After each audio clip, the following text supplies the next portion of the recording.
You're listening to a Frequency Podcast Network production.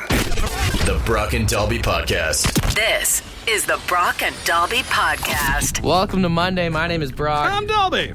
Finally, for the first time this year, I got out on the links and went golfing yesterday. Yeah, you did it. How was it? Don't ask about the score. Fair enough. That's reasonable. You don't ask a man that kind of thing, dude. No, you know what, though? It's like when you're making pancakes, first one doesn't count. Yeah, you don't want to know my body count of how many balls I lost yesterday. Actually, I am kind of curious now. You've piqued my interest. I lost 7 balls yesterday.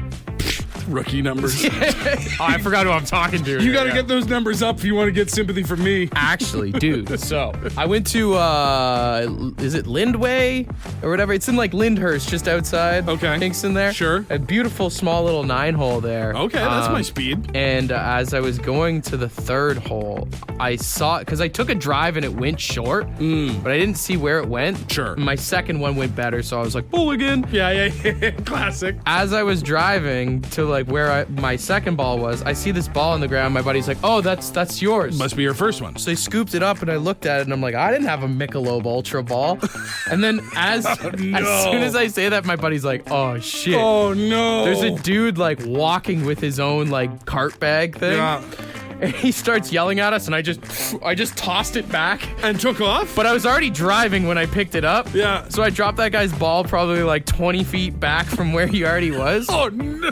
Now the benefit was we were actually in like a golf cart. He was walking. Right, he's not going to catch you. So I'm like, we're never going to see this fucking guy for the rest of the day. Sure. Lo and behold, there's a group of 6 for some reason playing ahead of us, taking their sweet ass time. No. Dude, by the time we're getting to like 16, 17, 18, I can see this guy. He was playing by himself. He's just staring at me the entire time. He's like the T-1000 in Terminator 2. Dude, we're on 18. And it's like we teed off and we go, and all of a sudden I look back and this guy's at the tee box. He teed off in our direction. What? Yeah. I was like, dude, we gotta finish this hole. I'm not dealing with this, man. I'm not gonna lie, like, I get why he would be frustrated. Dick move on my part. I would have been pissed too. 100%. And the fact that you just kind of like threw the ball and took off, didn't be like, sorry, whatever. I'd been drinking. I get why he's mad. But in his case, teeing off towards you guys while you're out on 18 is stupid. You've already proven you'll take his ball once. Why is he giving you a chance to do it again? Yeah, that's so true. And now you got a head start. You could be in the parking lot and gone before he can catch up to you. He never actually said anything, but it was such a distance away, but I could feel his eyes, The heat coming off of him. Yeah. And like, it easily could have been solved with like a my bad thing, but Sure. I was like, I've gone so far. At some point, the apology actually is worse because of the time difference. We've literally played 15 holes since Yeah. I took your ball, so like... I think at that point, the only thing you can do is he tees off on 18 and you're not trying to be a dick. You go to his ball and you throw it forward 20 yards. Yeah. And then you go, all right, we're good. I honestly was gonna pretend like I was blind. Like, I had sunglasses on. Well, buddy, if he saw some of your tee shots, he already thought. Yeah. The Brock and Dalby Podcast. The Brock and Dalby Podcast. In the line of work that you are in, who is your mortal enemy? I just saw this thing online that says the U.S. Postal Service put out a huge stat saying that in 2023 alone, there were over 5,800 cases of dogs attacking mailmen. Oh, no. Which, like, I always thought that was just something from the movies, cartoons. Like an old trope, right? Like you see, like, okay, the mailman's going to come into the house. There's going to be a dog. Maybe there's some barking, but there can't be any real animosity. I mean, thinking about it now, like, I think my dogs do hate the Canada Post guy that comes. Really? Yeah, they go nuts every time he shows up. But, man, 5,800 cases That's of a dogs lot. attacking mailmen? That's insane, dude. Or is it a lot when you think about how many mail workers are out there? I mean, if you think about it Are you that saying way, it's a low stat? I'm saying maybe you got to be the unlucky one. For how many mailmen and how Yeah. many dogs there are out there? Yeah. What I want to know is, okay, so it's the 5,800 Yeah. attacks by dogs on mailman. how many other incidents did the mailman just manage to get away? Them big old powerful mail legs. You know what I'm talking about? Yeah. How many dogs were outrun in the average year? I think that factors into it too. Oh man, being a mailman or a delivery driver would be a trip, especially with like people's dogs, because you can never really judge it. Well, right? that's just it. Sometimes Like, even a dog wags its tail and you can't tell, right? Your dogs are two of the sweetest dogs I've ever seen in my life, but they can get loud in the window. Oh, right? Silas's bark sounds gnarly. Yeah. Right. So, like, if I'm the Canada Post worker and I'm coming up to your house and Silas is up in the window, but then, like, if you open the door, Silas would probably, like, Lick your face. Yeah. So it's like, you really have to be on guard at all times if you're one of those door-to-door people. Turns out the mailman's mortal enemy is, in fact, the dog. Yeah. For pizza delivery drivers, is it the same thing, do you think, for dogs? Like, No, I think, well, it depends on what pizza place you work at. If you just have like a normal, hey, I deliver the pizza and that's the end of it, then yes, having some sort of animal or obstruction would be. But if you're at a 30 minutes or less kind of place, your enemy is the red light. Oh. It's traffic. Dude, honestly, actually, if you're just a delivery driver in general, your mortal enemy is probably just everyone else on the road. That's right. Everybody between your pizza shop and the address you're delivering to. If it's 30 minutes less or it's free, that's the enemy. Dude, even think about people that are driving like transport trucks. Oh. Like, you get pissed off sitting in traffic. Yeah. Think about how mad they are, dude. I don't have thousands of dollars of cargo and contracts and all these other things on the line. I'm just like, oh, this guy is making me momentarily late for the place I'm going to. Delivery driver's mortal enemies is just all of us. Everybody. The Brock and Dalby Podcast. My profession is a courier driver, and my moral enemy are dogs because I got bit 6 times in 1 year from customers' dogs. Yo! Damn, dude. Yeah, man. Unbelievable. You are... Can you hang on 1 second? I'm just going through the drive-thru. Welcome to second order. Can I get 2 large double doubles and a large or a medium, 1 cream, 1 milk, 1 sweetener? 1 cream, 1 milk, and 1 1 sweetener.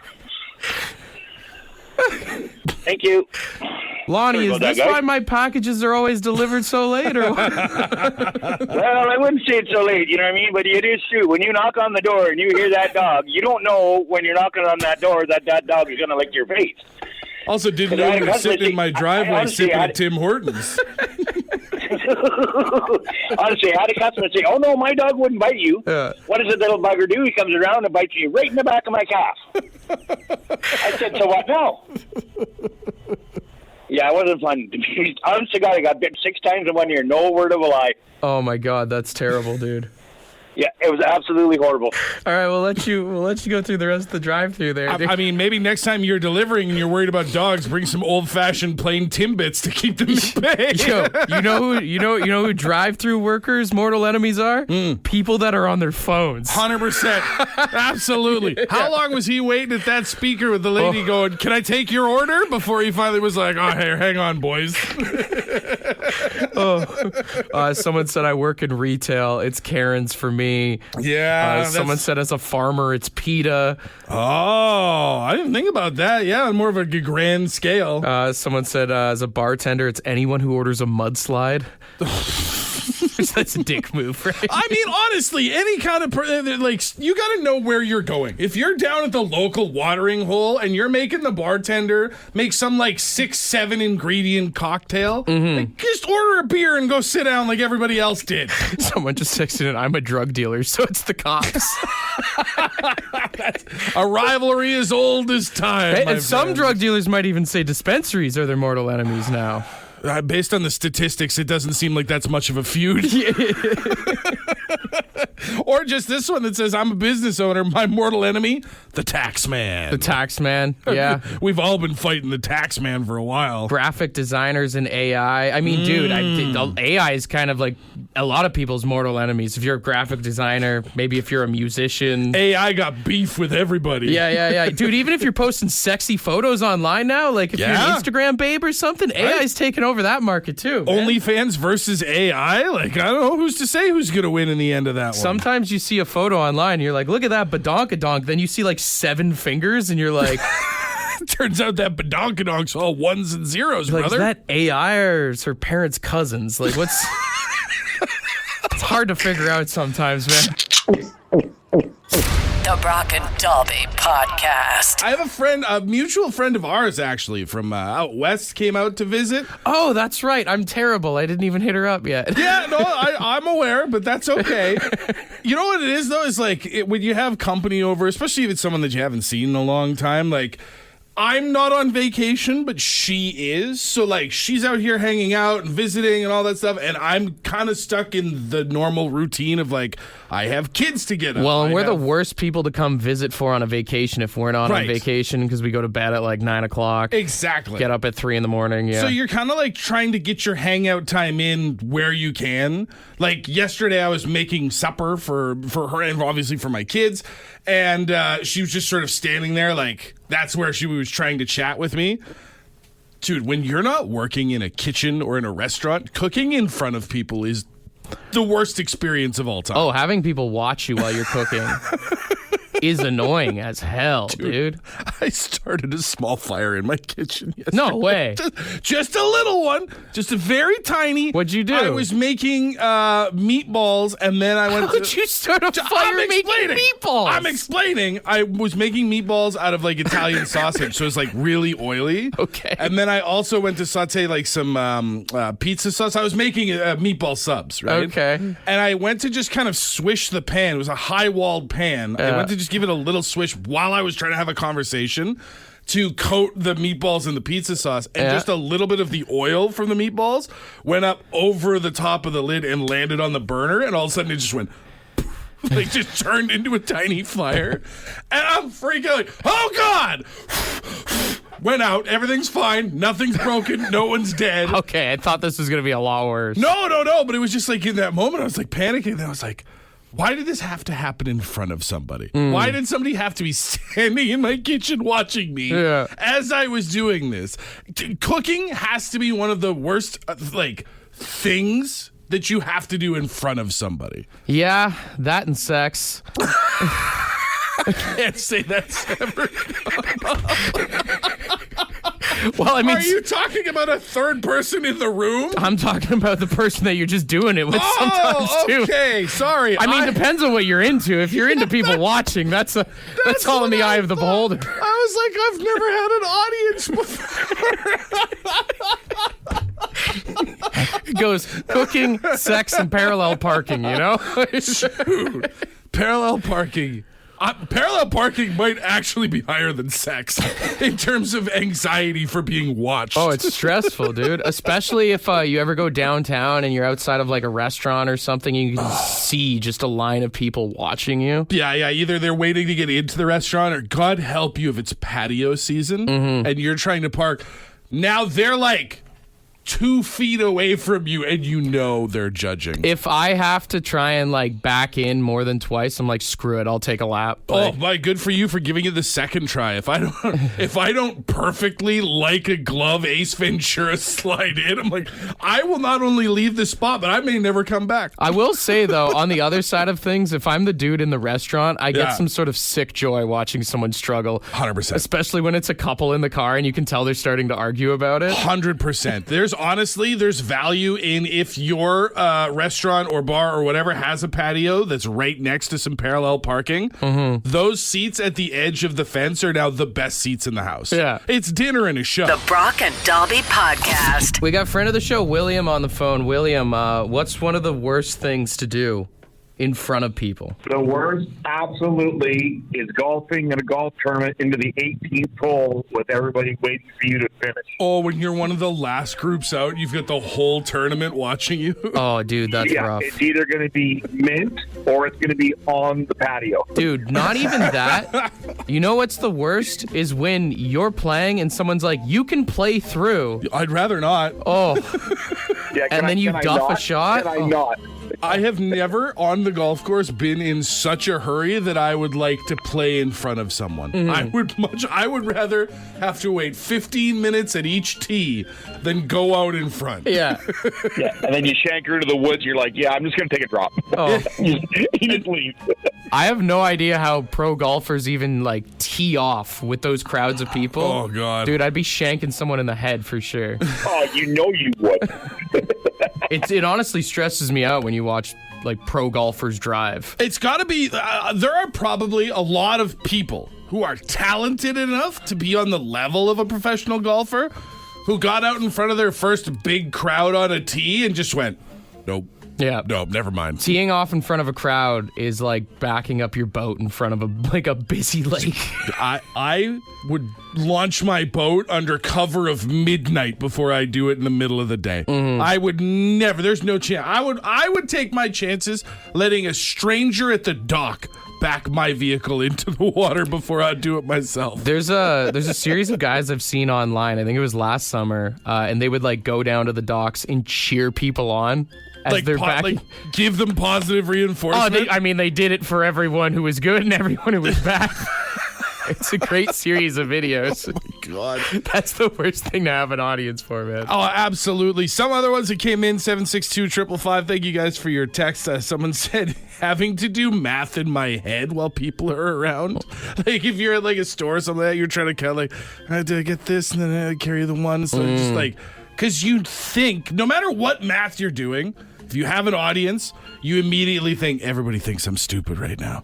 Everybody else figured this out 5 minutes ago. I feel like I wouldn't really think that until you start going to your fingers. Like, Once the fingers come out, then Yeah. you're in trouble. Someone said taking a selfie in public. And you know what? For some reason, I feel that, dude. 100%. I love taking photos. Yeah. But I always feel embarrassed when I, like, pull out my phone. Oh, the selfie feels cringe, dude. 100%. Even if I'm just like trying to take a dumb photo to send to a friend or a loved one or something like that, I know that this is just a fun thing, but I immediately assume as soon as I take my phone out and I point it at myself, people are going, loser. Yeah. I mean, I've seen people do TikToks in the wild. That's cringe, man. That's just it. I'm nowhere near as cringe as I could be, but I still feel it. It's hard to have the confidence to go out and like whip and nay. You know what I mean? Like to be able to, like, I respect people. I think it is cringy, but I respect the hell out of people that are able to just like put their phone against the wall in a public setting and rip a TikTok dance out of nowhere. You know those BuzzFeed quizzes that are so much fun?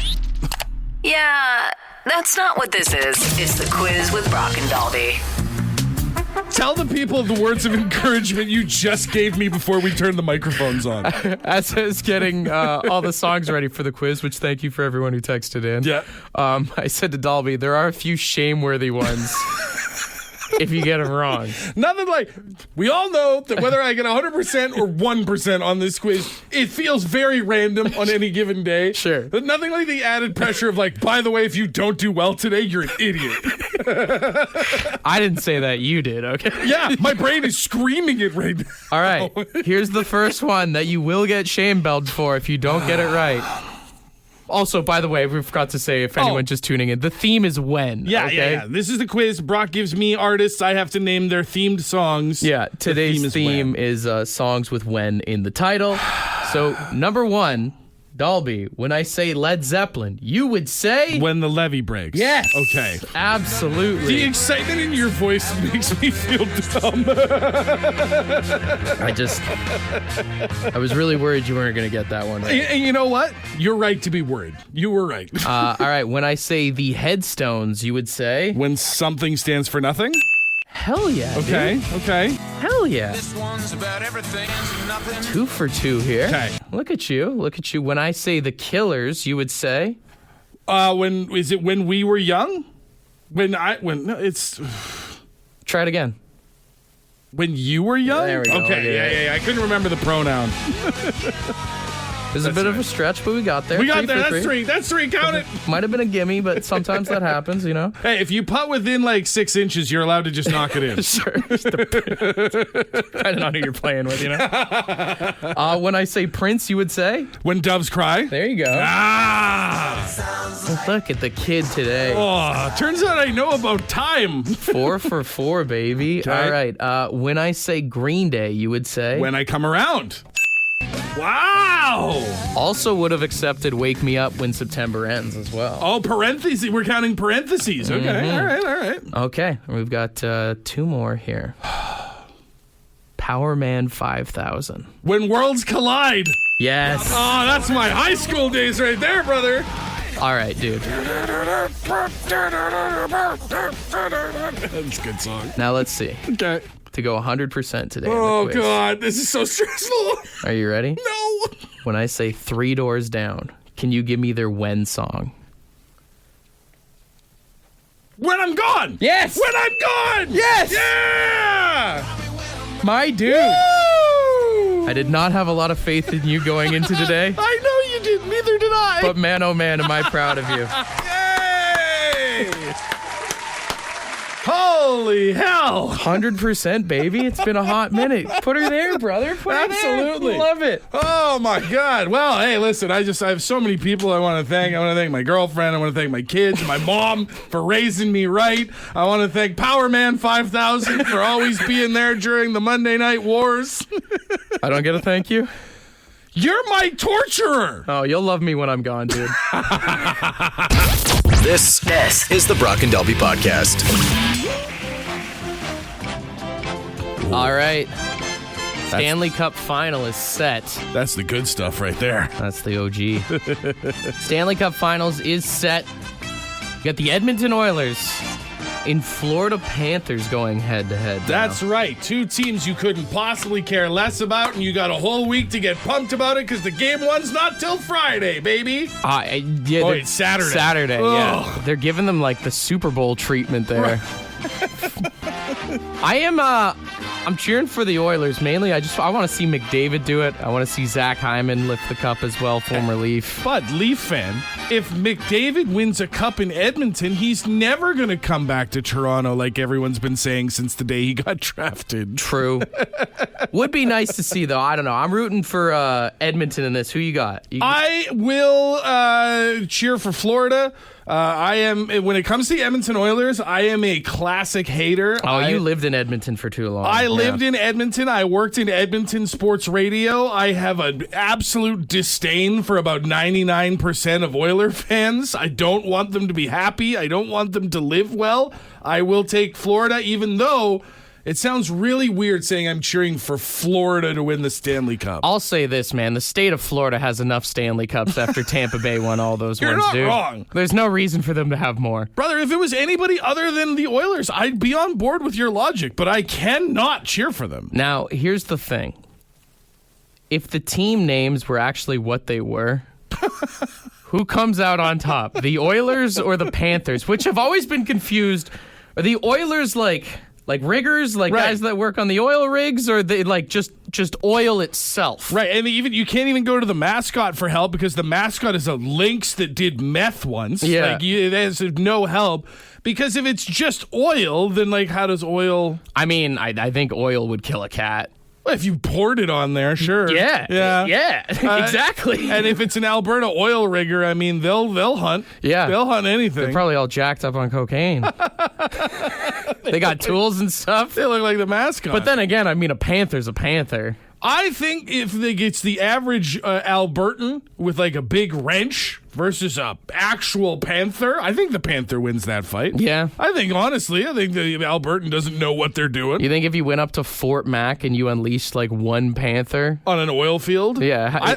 I think that panther comes back with some notches in the belt. I think he gets at least a couple. That panther leaves with a Ford F-250. How many firearms are on the work site? That's the only way the oil rigger's winning. Yeah. Right? Yeah. Now, all that equipment they got, it's all so heavy to be swinging around. It's not like they're going to just knock somebody down. Yeah, that's true. And I mean, if they are just oil, that's the only way I feel like the Oilers would win. But even if it's just oil, now you've got to bring in somebody else to do like the oil dumping. Yeah. Or to start a fire. You need That's to contact also, like BP or something to have a big spill. Yeah. Like I know that pollution can win. I watched Fern Gully as a kid, but I think in this situation, I take the Panther. I think I've just seen too many Dawn commercials of birds getting washed off with oil. That's why my mind goes there. The Brock and Dalby Podcast. The Brock and Dalby Podcast. I struggle a lot to deal with my age. Not that I think I'm 40, not that I think that's old, but society keeps trying to tell me that I'm old. Did you know these bad boys right here on my feet, these ankle socks I'm wearing? Apparently, that's the new thing that says I'm an old man. I'm wearing ankle socks too, though. Hey, welcome to the brotherhood, old timer. There's a 12-year gap between us. How does socks make you old? That's the thing that I'm really confused by. Is like a lot of this stuff. Like I get. Where'd you see this? This is a TikTok thing. Now. Oh, this gross. is which. I mean, first of all, I'm on TikTok. All right, so I can't be that old, right? Right? Please tell me that's anyway. That's the trend. Is like, whatever the Gen Alpha or whatever it is, Zoomers are basically saying like ankle socks. All right, old timer. Is that because all the kids wear like the high Nike socks? I think that's it. See, that makes no sense because that trips me out. They wear socks and sandals. Yeah. Which is like, that's something I would consider like old man stuff. Right. That's the thing. Is like it used to be, you got so old you didn't care what people thought anymore, and you'd rock like Birkenstocks and socks because it was functional. Yeah. But now the kids are like, no, that's young behavior. Not doing that is weird. So ankle socks means you're old? Yeah, if your socks don't come up past that funky bump on your ankle, might as well just file for social service or security. I just feel like, the high socks, unless I'm playing hockey, like, or going snowboarding or something, like I never want to wear those. You know what it used to be? It was dad socks. If you had socks that you had all the way up your leg, that you were dad socks. You were rocking the Nike Air Maxes. I will say, like, in school, I would go out of my way if I did have long socks. I don't know if anyone else did this thing where you do like the tuck to make them ankle socks. I'd like fold them back down? Yeah, I'd like slide them down under my heel. Oh. Does that make sense what I'm saying? I'm picturing it. Wouldn't that feel weird when you're walking? Sucked, but yeah, it was better than being the kid with high socks, dude. Like, it just looked dorky, honestly, having high socks. I think what this has done, because I am very guilty of the, like, socks and sandals, like you said, high socks in general, as attributing that as like, oh, right, old man, that sort of thing. And now that generations younger than me are coming for me for my socks, I feel like I owe an apology to all the sock sandal people out there. You do whatever you want with your feet, all right? I've decided we're not judging feet anymore. It feels really weird to judge someone on their age based on their feet. Like, who's looking at people's feet all the time like that? Who's staring at people's feet and making like full-on life judgments of a person based on where your sock elastic ends? Also, like, don't these kids get like itchy calves? Like, I feel like when you have those high socks, after a while, they start, like, indenting on your calves. I was going to say, that is because you're dehydrated, brother. That is the only reason that I can think of that wearing socks up under your calves is good, is if they make an impression after a short period of time. I was told this. It means you're not drinking enough water. And you know that because you're old. For a brief shining moment, we were on the same team, and then you stabbed me in the back. This is the Brock and Dalby Podcast. Ed's word of the day. Let's see what he's got. Top of the morning to you. Now, today's word is behoove. And it's, behoove. B-E-H-O-O-V-E. Behoove. And it's to be necessary or appropriate for someone or something. I guess say the right thing at the right time. Right place, right people, whatever. Anyways, that's about it. Cheers up. Have a great one. I think that's a definition of behoove. I don't think it's the main one. I Googled it, and it says what he says. It is appropriate or suitable, blah, blah, blah. Like it fits somebody. And then it also says it is a duty or responsibility for someone to do something. Yeah, like if you've heard the word behoove before, it's probably been in like a movie or a show where someone's been like, it behooves me to tell you because you're giving like bad news to somebody and nobody else can do it but you.